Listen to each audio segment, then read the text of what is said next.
dapat kayo nagfo-focus. So for example, sige, sa akin ngayon or hindi, yung mga na-experience ko na when it comes to this one, maybe losing weight. So at my heaviest I was 92.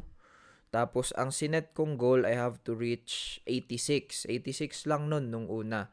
So without knowing it, ang ginawa ko lang goal, hindi ako masyadong fixated sa weight ko noon at that time, is maging consistent sa boxing. Kasi boxing ngayon naging sport ko. So sabi ko, kailangan ko maging consistent sa boxing. Kailangan kong, basta madami akong sinet na mini goals to help me with my dream or with my main goal. So parang sub goals yan. Mini quests sabihin na natin.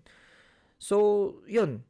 Ang nangyari sa akin after, 4 months, I'm down 86. Ngayon, I'm down to 80 kilos na. So, malaking bagay din yun. Malaking like trim down from my 92 kilos. If you follow me on Instagram, my personal account, makikita nyo yun kasi like twice ko nang pinost ata yung difference between then and now. But anyways, yeah, mas naging fixated ako dun sa goals ko na parang just show up at the gym, just train, just go, kahit umuulan, use the car, like, just show up.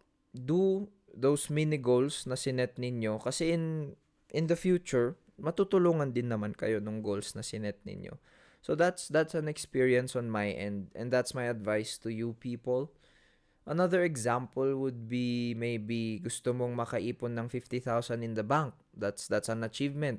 To a lot of people, that's already malaki. Ganon, na parang naghirap talaga sila para gawin yon. So siguro ang sinet nyo is every paycheck, nagsisave kayo ng 2,500.